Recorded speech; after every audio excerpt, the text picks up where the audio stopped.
warahmatullahi wabarakatuh. Salam sejahtera bagi kita semua. Om Swastiastu, Namo Buddhaya. Oke, kembali lagi kita di channel Dokter Gaul. Selamat pagi, Dok. Selamat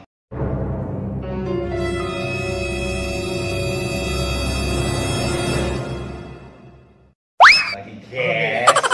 Sebelum kita mulai bisa ditunjuk dulu Oh, kopinya. boleh. Oh, iya. Jangan lupa ngopi hari ini. Setiap pagi kami punya filosofi kopi namanya. Mantap. Mantap ya. Oke. Oke, guys. Tetap tonton channel Dokter Gaul ya. Jangan lupa subscribe, like, comment, and share. Oke. Pagi ini kita Gimana? di Rumah Sakit Umum Daerah Caruban, Kabupaten Madiun, Siap. di salah satu instansi milik pemerintah yang kita cintai. Siap. Dok, pagi ini kita mau bahas seputar mitos-mitos yang ada di masyarakat. Apa? Terkait Contohnya apa? kesehatan. Mitos. Khususnya THT Khususnya aja. THT pasti, khususnya THT Hmm. yang berhubungan dengan amandel nih. Amandel. Oke. Ini yang Beberapa waktu yang lalu saya sempat kasih beberapa materi tentang amandel, tapi ya mungkin kalau ada pertanyaan boleh silakan. oke. Ini Apa yang mau kita bahas apa?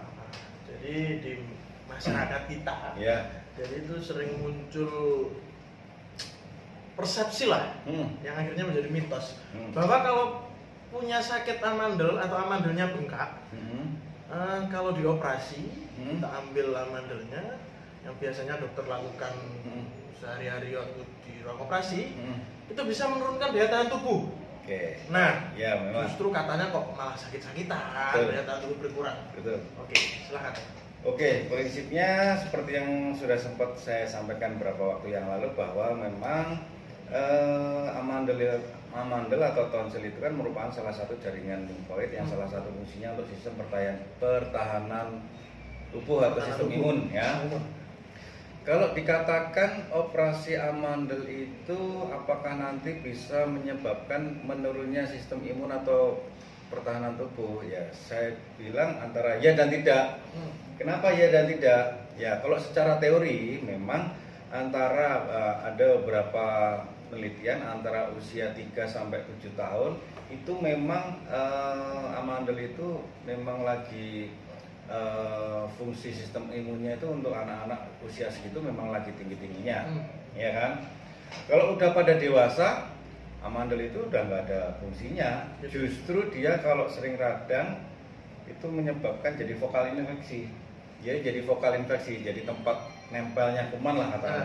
Bahasa awamnya cepat nempelnya Jadi kuman. sekali lagi saya ulangi antara ya dan tidak. Ya, kalau memang itu antara usia 3 sampai 7 tahun itu pada anak-anak memang lagi sistem imunnya lagi sedang butuh-butuhnya. Nah, amandel itu salah satunya ya, sekali lagi Seperti salah tentara satu. gitu Iya, ya? tentaranya itu ya amandel itu ya. Kalau kemarin sempet nonton konten sebelumnya itu bahwa amandel itu kan nggak cuma yang di samping kanan dan kiri, tapi ada yang di belakang hidung namanya tonsilla pharyngeal atau adenoid ya.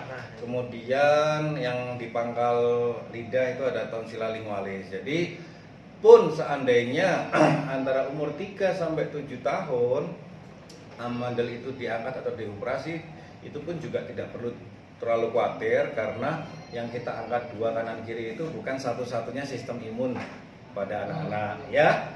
Karena apa? Sekali lagi kalau kita operasi amandel ya memang kita sesuai indikasi ya. Kalau sampai anak usia 3 sampai 7 tahun kita operasi amandel itu berarti benar-benar indikasinya memang anak itu harus dioperasi. Contoh karena anak itu terjadi gangguan nafas atau gangguan tidur oleh karena pembesaran amandel kanan dan kiri menyebabkan saluran nafas yang menuju ke paru-paru terhambat. Nah, sehingga ya bahaya kalau sumbatan jalan nafas itu atau henti nafas saat tidur itu tidak segera diatasi. Berarti memang ada indikasi-indikasi tertentu yang memang diperbolehkan atau memang diharuskan untuk pengambilan amandel di rentang usia 3 sampai 7 tahun. Jadi sekali lagi kalau pada orang dewasa itu saya tekankan bahwa amandel itu sebenarnya sudah tidak terlalu ada fungsinya ya. Justru kalau pembesaran amandel pada orang dewasa dibiarkan ya, itu akan mudah terjadi radang Ya kalau radang itu radang ringan, hanya rasa nyeri di tenggorok atau rasa nyeri saat menelan, atau mungkin hanya rasa-rasa kayak pancingan, rasa mengganjal gitu ya mungkin nggak apa-apa. Tapi kalau kadang-kadang orang itu kalau belum sakit sekali kan belum periksa ya ke tempat kita ya. Ya seringkali kan pasien datang ke tempat kita kan sudah kondisi abses, namanya abses peritonsiler. Jadi amandel yang radang itu sampai terisi pus atau nanah, ya kan? Sehingga itu pasti sakit sekali dan itu harus rawat inap biasanya.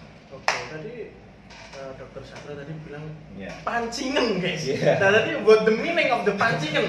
Ya kalau pancingan itu kan ya kayak istilah bahasa orang lokal sini ya, jadi lokal pride. Oh ya. Seperti kaosnya Dokter Gaul itu buatan lokal Caruban, tepatnya Pilang Kenceng. Jadi gitu ya. Apa tadi? Pancingan ya? Pancingan itu ya kayak rasa ada yang mengganjel itu, kita menelan ludah tapi kayak ada rasa yang menusuk atau mengganjel apa itu. Nah biasanya peradangan pada tenggorok itu salah satu gejala yang paling ringan itu ya pancingan itu. Ya rasa kayak mengganjal, padahal kalau dilihat ya tidak ada sesuatu yang mengganjal, tetapi hanya terlihat kemerahan atau hiperemis atau ya tanda-tanda radang kan salah satunya kan kemerahan pada rongga tenggorok itu tadi. Berarti kesimpulannya guys, ini dari pertanyaan yang ada di mitos di masyarakat tadi, bahwa memang amandel itu di rentang usia 3-7 tahun itu masih jadi satu bagian anatomi yang penting. Ya, jadi kalau tidak sistem imun. Jadi kalau tidak ada indikasi tertentu, jadi disarankan oleh Dokter Sandra ya kita pertahankan dulu, kecuali ada indikasi tertentu yang sampai bisa menghambat pernafasan. Gitu ya Dok ya. Jadi sekali lagi ya kalau memang mitos di masyarakat, banyak masyarakat yang khawatir nanti kalau operasi amandel kok nanti bisa menurunkan sistem imun, ya dilihat dulu indikasinya apa, kenapa harus dilakukan operasi tersebut. Ya sekali lagi pada anak-anak usia 3-7 tahun itu memang salah satu sistem imun yang baik untuk menangkal kuman, bakteri, virus di rongga tenggorok. Tetapi selepas itu apalagi dewasa ya tidak ada gunanya itu amandel. Jadi kalau misalkan contoh nih kayak usia-usia lulus sekolah menengah atas ya SMA gitu ya, kadang-kadang kan banyak pasien kita itu kan yang datang ke tempat kita hanya ingin operasi amandel ya untuk apa ya, untuk nanti persiapan tes untuk masuk ke militer atau polisian atau sekolah-sekolah kedinasan tertentu yang mewajibkan atau mengharuskan tidak adanya pembesaran pada amandel.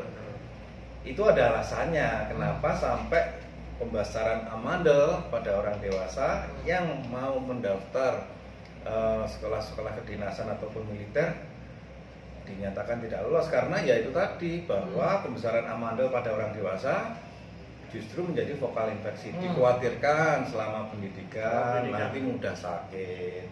Salah satu penyebabnya pembesaran amandel, sehingga ya itu tadi banyak kan kalau usia-usia 18 tahun gitu datang ke tempat kita langsung ya mereka minta operasi karena ya memang seperti itu. Berarti ada alasannya, semua pasti ada alasannya. Betul sekali. Berarti untuk teman-teman terutama para pemuda nih yang masih berusia rentang SMA yang kira-kira mau mendaftar ke sekolah kedinasan atau militer TNI Polri. Jadi memang seperti itu, memang ada alasannya gitu ya, itu tidak sembarang harus amandelnya ada ini, tidak sembarang, pasti ada alasannya. Ada alasannya, secara medis pun ada alasannya. Oke, kita mematahkan mitos yang pertama tentang amandel. Jadi memang kesimpulannya kalau udah dewasa nggak ada mitos seperti itu. Nggak ada ya, salah mitosnya. Mitosnya salah. Jadi memang kalau udah dewasa, kalau udah amandelnya udah membesar, sering radang, ya lebih baik diangkat. Ya.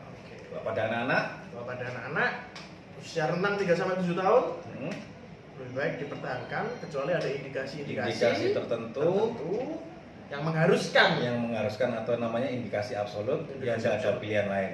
Karena kalau dipertahankan justru dia akan mengancam, menyerang sistem imun sendiri, mengurangi sistem imun sendiri. Karena karena dia jadi vokal infeksi.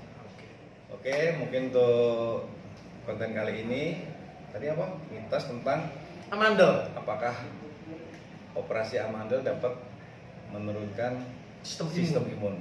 Sudah terjawab ya? Oke, sudah terjawab. Kalau begitu diunjuk kopinya lagi. Oke, siap. Kita seruput kopi dulu. Kita bahas mitos kedua. Seruput kopinya Mas Irul dan Mbak Prih. Mitos warung. Warungnya di depan UGD RSUD Caruban. Mantap. Nanti di pembahasan mitos kedua kita mau membahas tentang telinga yang kemasukan air. Nah, yang dimana untuk penanggulangannya adalah diteteskan air lagi supaya keluar. Nah, itu nanti kita bahas di konten berikutnya. Konten berikutnya di segmen mitos kedua. Jadi kita punya beberapa segmen nih. Kemarin segmen inspirasi, sekarang segmen mitos. Ya. Iya, bersama host cadangan. Oke, terima kasih sudah berbicara pagi ini. Sama-sama. Semoga selalu menjadi inspirasi buat kita semua. Amin. Jangan lupa like, komen, subscribe dan share. Ya, ingat subscribe itu gratis. Pencet tombol subscribe. Sekali lagi terima kasih. Selamat siang. Assalamualaikum warahmatullahi wabarakatuh. Salam sejahtera. Om Swastiastu, Namo Buddhaya. Bye.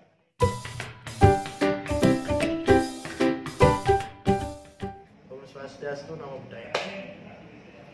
Bye.